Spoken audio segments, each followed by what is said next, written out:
Bom dia a todos, que a paz de nosso Senhor e Salvador Jesus Cristo esteja com todos. A mensagem desta manhã tem como tema: não haja por conta própria, mas sim sob a direção de Deus. E nós temos aqui um exemplo, foi o caso de Pedro. Pedro, uma determinada ocasião, resolveu agir por conta própria. O Senhor não lhe havia dito que agisse daquela forma. Tampouco havia recomendado que cortasse a orelha de quem quer que fosse. Diante da precipitação do discípulo, o Senhor Jesus ordenou: basta. Era como se o mestre tivesse dito: pare, eles vieram me prender. Vocês deveriam estar vigiando e orando. No entanto, ficaram dormindo. Em seguida, na presença de todos, Jesus restaurou a orelha de Malco, pois esse era o nome do servo do sumo sacerdote. Naquele momento, Jesus, em virtude da precipitação de Pedro, operou um milagre extraordinário. Reimplantou a orelha decepada, melhor dizendo, de Malco. Embora preso, o Senhor Jesus realizou um grande milagre. Quanto a Pedro, por causa da sua intemperança, caiu novamente. E eu pergunto a você: quantas vezes cometemos o mesmo erro de Pedro? Você mora em uma casa pequena, por exemplo, e em vez de saber se Deus tem um propósito para a sua vida naquele lugar, você se muda para um outro bairro, sem nada perguntar ao Senhor Jesus. Ou então, você trabalha em uma certa empresa, mas resolve sair à procura de outro emprego que lhe propicie um ganho maior. Você faz tudo isso sem consultar a vontade de Deus e depois de enfrentar certos problemas por causa das decisões tomadas sem o aval divino, fica chorando e perguntando a Deus: Pai, por quê?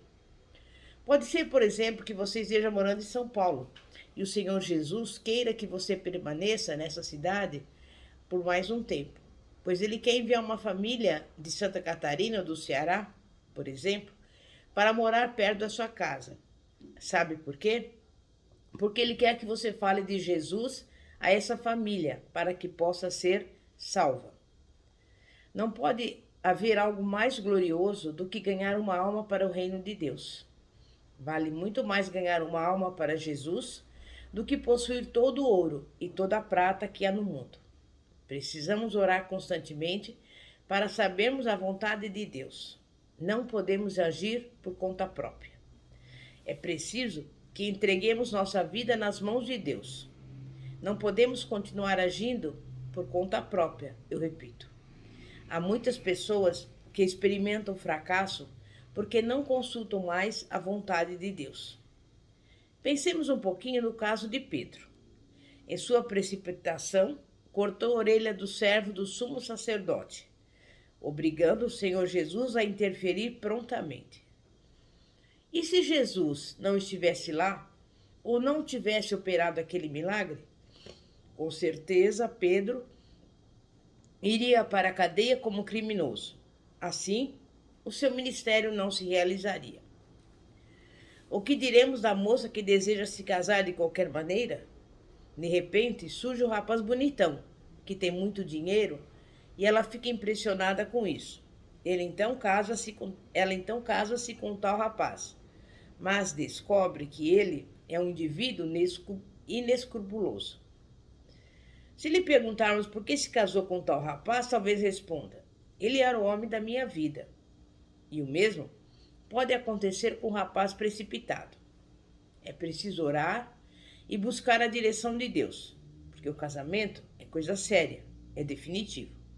Devemos então perguntar ao Espírito Santo se vai dar certo ou não o que pretendemos fazer. São muitas pessoas que fizeram um mau casamento. Usam o divórcio, que é abominável diante de Deus, e os filhos sofrem.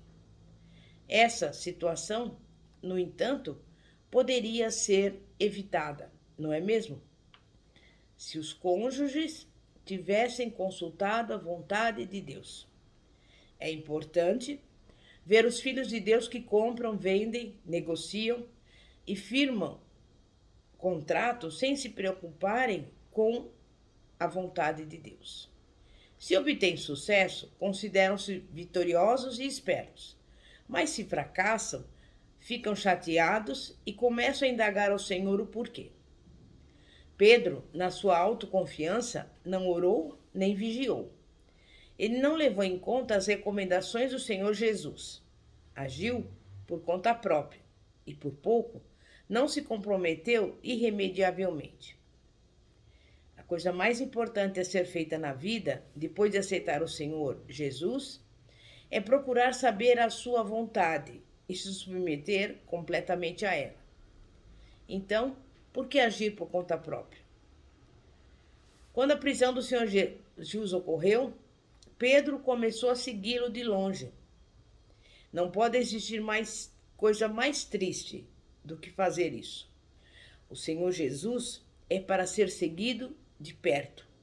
Se você não seguir de perto, é sinal de que você ficará perto de alguém totalmente indesejável, o diabo.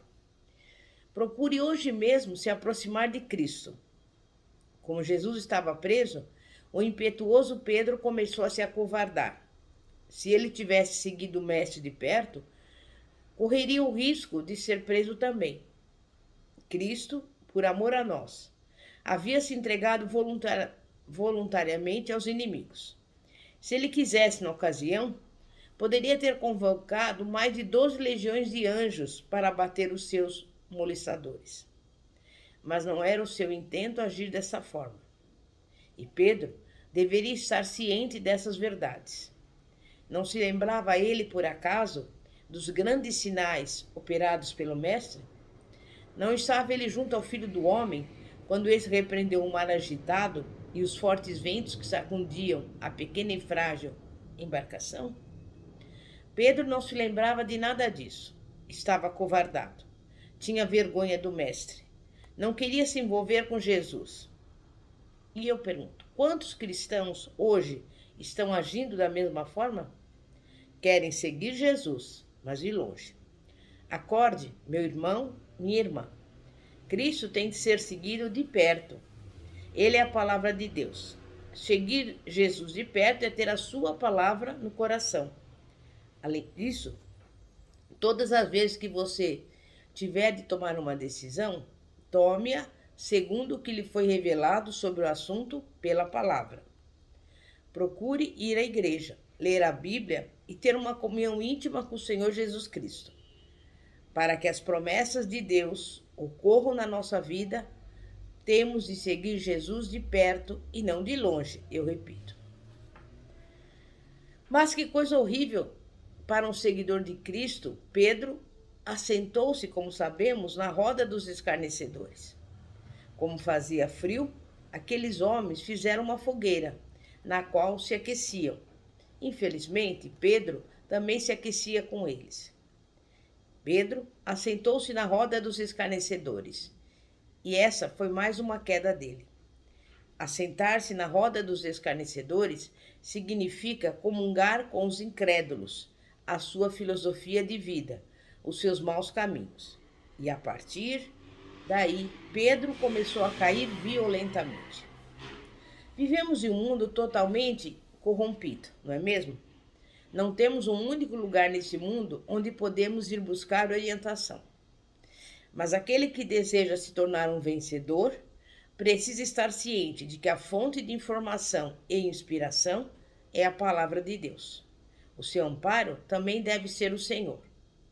Todo cristão que não vive a palavra tende a se apoiar nas considerações dos homens. Quando se sente perseguido ou oprimido, recorre ao seu semelhante para buscar ajuda. Ao se sentir só, busca em qualquer lugar algo que lhe possa dar segurança. E foi o que Pedro fez. Seguia Jesus de longe, e quando viu os homens aquecendo-se do frio deste mundo, ele imediatamente juntou-se a eles. Não é difícil prever que breve ele tomaria decisões que envergonhariam o seu Senhor. O Salmo 46:1 diz: Deus é o nosso refúgio e fortaleza, socorro bem presente na angústia. Deus é o nosso refúgio e a fortaleza de quem o faz ser. Se a pessoa não dá importância à sua palavra, como poderá ela socorrê-la na hora da dificuldade? O Senhor é bom, forte e poderoso, porém, ele não pode ajudar nem salvar aquele que não lhe dá oportunidade. Agir segundo a palavra de Deus é tudo o que o Senhor precisa que façamos para que ele seja o nosso Deus. Amém? É momento de oração.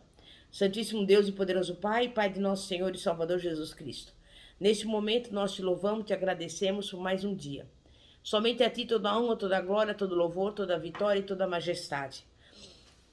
E neste momento te agradecemos, Pai, porque sabemos que sem ti nada podemos fazer. Mas contigo somos mais que vencedores. E neste momento eu quero te pedir em favor das pessoas que são doentes. Visita essa pessoa na casa, no leito de enfermidade, no hospital, na UTI. Restaura a saúde, porque é a tua palavra que nos diz que o Senhor já levou sobre si as nossas doenças e as nossas enfermidades. E pelas suas pisaduras nós já somos sarados.